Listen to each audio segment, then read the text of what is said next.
as you can see in this part of lecture related to two-way analysis of variance, we shall discuss the merits and limitations of two-way ANOVA.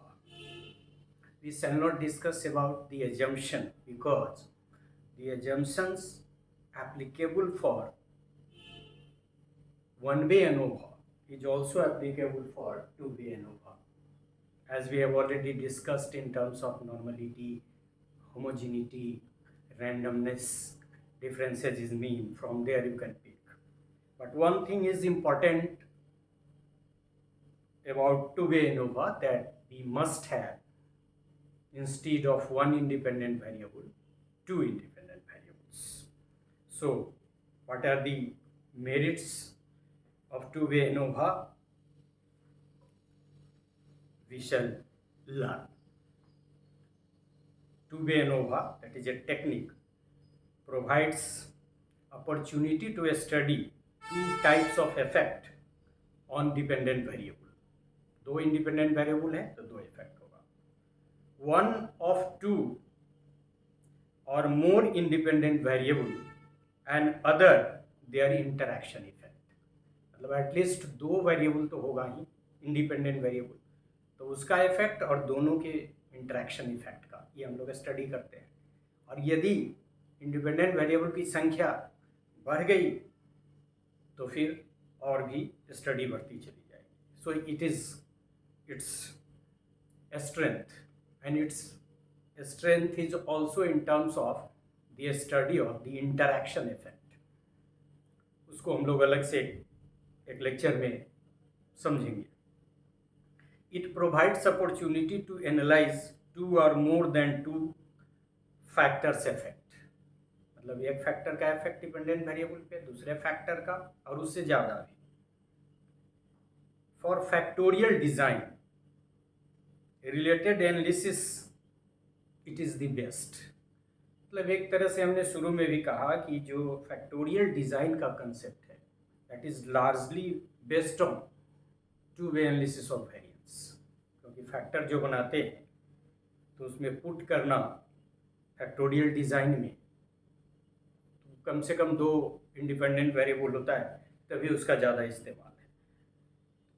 For complex experimental studies, कई एक साथ कई चीज़ों का effect यदि हमको देखना है, कई इंडिपेंडेंट वेरिएबल का इफेक्ट एक चीज़ पे देखना है, एक डिपेंडेंट वेरिएबल पर, तो for complex experimental studies it is being considered more useful.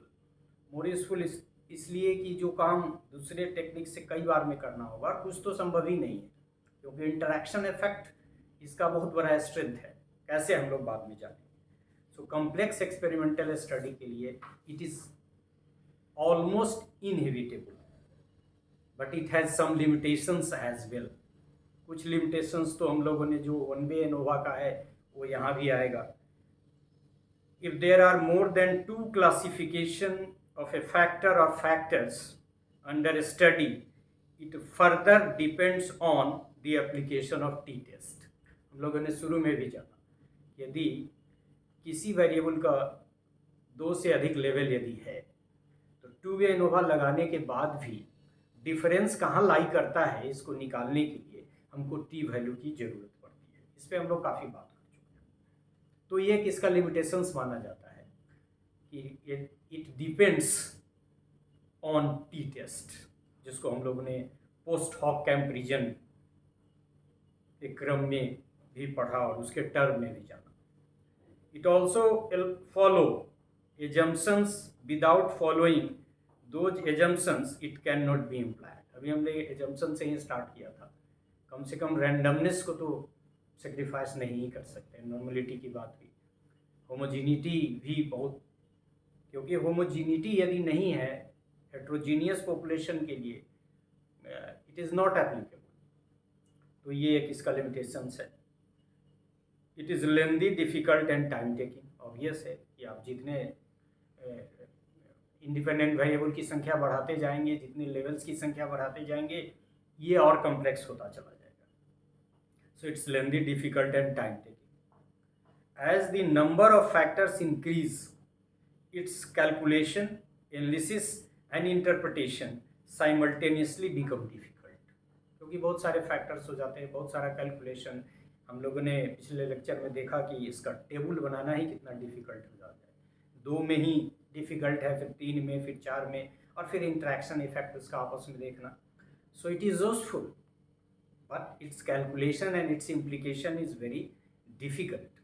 और पिछले दिनों में भी हम लोगों ने बात की कि कंप्यूटर वगैरह के आ जाने से तो आसान हो गया है, अदरवाइज टू वे एनोवा के बाद फिर यदि आप आगे बढ़ते हैं तो बड़ी कठिनाई होती है। It needs mathematical background for its implications.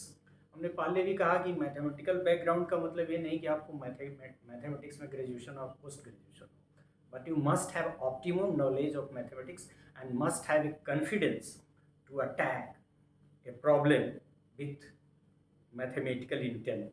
ये जरूरी है। बहुत सारे लोगों का जो एटीट्यूडनल एस्पेक्ट है वो भी होता है कि दे आर कैपेबल इनफ, लेकिन एटीट्यूडनल लेवल पे उनको लगता है कि नहीं, आई कांट डू इट, तो वो भी एक प्रॉब्लम है।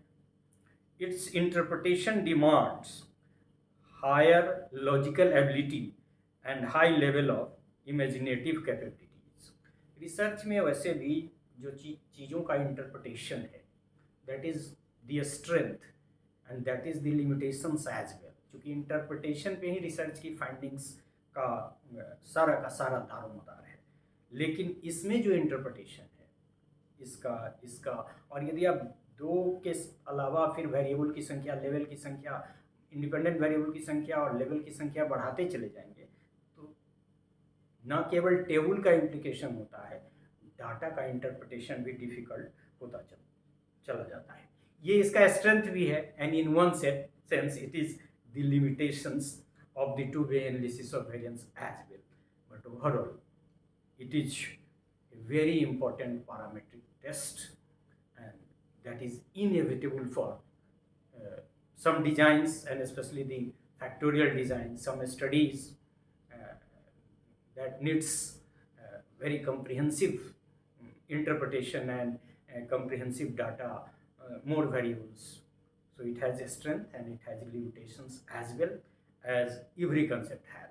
Thank you very much for this part of the lecture in which we discussed two-way analysis of variance and its merits and limitations.